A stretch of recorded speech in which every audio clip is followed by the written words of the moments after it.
નમસ્કાર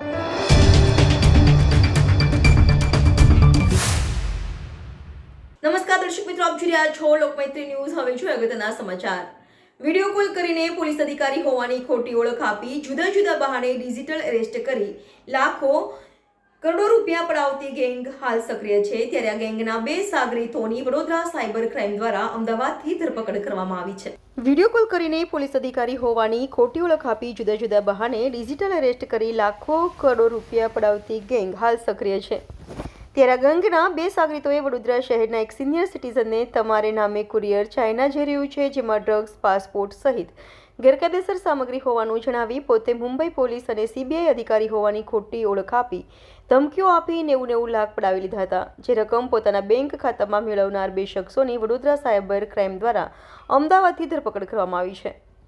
વડોદરા શહેરના કારેલીબાગ વિસ્તારમાં રહેતા 62 વર્ષીય નિવૃત્ત બેંક કર્મચારીએ સાયબર ક્રાઇમ સ્ટેશનમાં નોંધાવેલી ફરિયાદમાં જણાવ્યું હતું કે હું મારા પરિવાર સાથે રહું છું અને નિવૃત્ત જીવન ગાળું છું। ગત 8 ઓક્ટોબરના રોજ મને અજાણ્યા નંબર પરથી મારામાં ફોન આવ્યો હતો। કોલ મેં રિસીવ કરતા સામેથી મને જણાવ્યું હતું કે હું DHL કુરિયરમાંથી બોલું છું અને તમારા નામે એક પાર્સલ ચાઇના જાય છે, તેમાં રૂમાલ, લેપટોપ, પાસપોર્ટ તથા ડ્રગ્સ મળ્યું છે। જેથી મેં કહ્યું હતું કે તે પાર્સલ મારું નથી કે મેં મોકલ્યું પણ નથી, તો મને જણાવ્યું હતું કે આ પાર્સલ બાબતે મહારાષ્ટ્ર પોલીસનો ફોન આવશે। ત્યારબાદ મને અન્ય એક અજાણ્યા નંબર પરથી ફોન આવ્યો હતો અને ફોન કરનારે પોતે રાજેન્દ્ર પ્રધાન મુંબઈથી પોલીસમાંથી બોલે છે તેવી ઓળખ આપી હતી। મને પાર્સલ વિશે પૂછપરછ કરી હતી અને કહ્યું હતું કે તમને પાર્સલ વિશે વધુ પૂછપરછ માટે બીજો કોલ આવશે। ત્યારબાદ મને એક અન્ય નંબર પરથી વોટ્સએપમાં વોઇસ કોલ આવ્યો હતો અને ફોન કરનારને હું સીબીઆઈમાંથી અભિષેક પ્રધાન બોલું છું।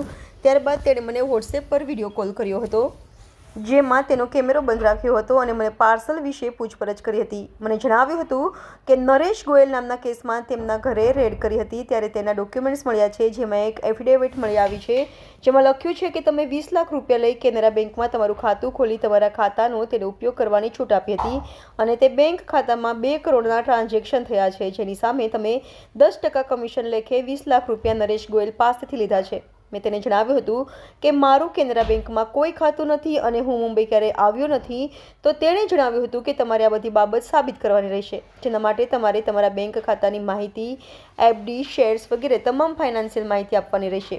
જેથી મેં આ તમામ માહિતી વોટ્સએપ પર તેમને આપી હતી। ત્યારબાદ તેઓએ મને જણાવ્યું હતું કે આ તપાસ ચાલે ત્યાં સુધી તમારા ખાતામાં પડેલા તમામ રૂપિયા તથા તમારા શેર્સ અને જે કંઈ FD છે તે તમામ ફાઇનાન્શિયલ રકમ અમને આપવાની રહેશે અને આ તમામ રકમ અમને નહીં આપો તો તમને ડિજિટલ અરેસ્ટ કરવામાં આવશે અને તમારા ઘરે પોલીસ આવીને તમને અરેસ્ટ કરશે। આ વાત સાંભળીને હું ડરી ગયો હતો।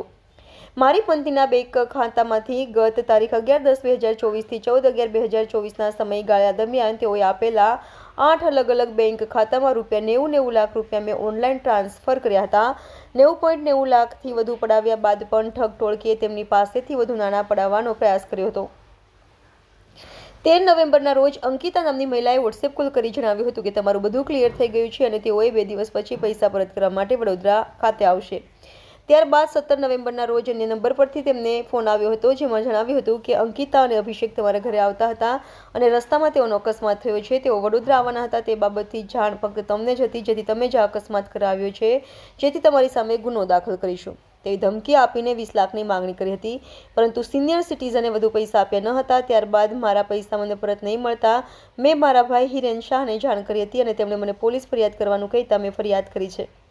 આ ફરિયાદના પગલે સાયબર ક્રાઇમ સ્ટેશને પોલીસે વધુ તપાસ શરૂ કરી હતી। વડોદરા સાયબર ક્રાઇમે ટેકનિકલ સોર્સના માધ્યમથી અમદાવાદના 2 શખ્સોની ધરપકડ કરી હતી। લોકમૈત્રી ન્યૂઝ સાથે જોડાયેલા રહેવા અમારા યુટ્યુબ ચેનલને સબસ્ક્રાઇબ કરી ફેસબુક અને ઇન્સ્ટાગ્રામ પેજને લાઇક અને શેર કરો।